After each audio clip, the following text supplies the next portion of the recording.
So, Unmadham has been watched. This is the latest in the ever-growing list of films that reposition Kunchacko Boban as a serious actor. Honestly, I'm all for this new Kunchacko version, which might not always meet with success, but they're amazingly interesting films. In this meta film written by cop-turned-writer Shahi K, Kunchacko plays cop-turned-writer Shelly K. After writing cop characters with inner demons to kill and outside demons to catch, Shahi writes an extended version of himself in this film. Shelley is assigned to a new station where there is a paranormal secret that has all of them shivering in fear.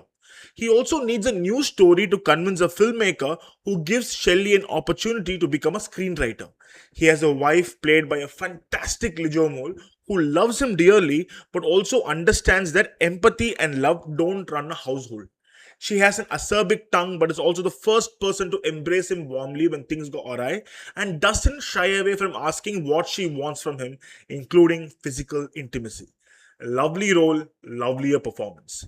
Editor turned director Kiran Das is burdened with delivering a coherent film from one of Shahi's more convoluted scripts.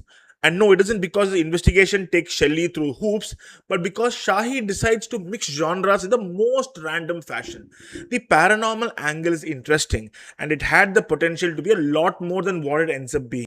Shahi has built a repertoire by telling us cop stories that acquaint us with the world of cops and also serves as a decent investigative thriller. Here, however, the oscillating focus doesn't do the film much good.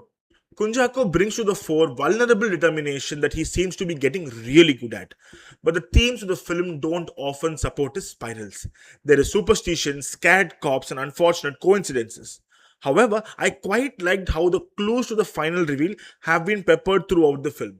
But the final reveal is rushed and the resolution extends its welcome. This dichotomy plagues the film, which is brave in its execution, but bravado and an offhanded reference to Manichitrathal aren't convincing enough considering the narrative jumps it takes. The film is wonderfully held together by the intense, moody music by Mujib Majid and the really strong performances by the lead cast. It is a Kunchacko Lijomol show through and through, and this is Shahi using his footing in the industry to experiment with form and interweave his own story not just from his days as a cop, but probably an aspiring writer as well. But certain ideas are left hanging and the film is poorer for it. Malayalam cinema has always respected its writers, and Shahi Kabir is a shining example of how the industry nurtures talent. Unmadham doesn't reach the high standards Shahi has set for himself, but this film is Kunchacko, Shahi, and Kiran moving out of their comfort zones to try something new despite having the cushion of the known. That is quite the Unmadham.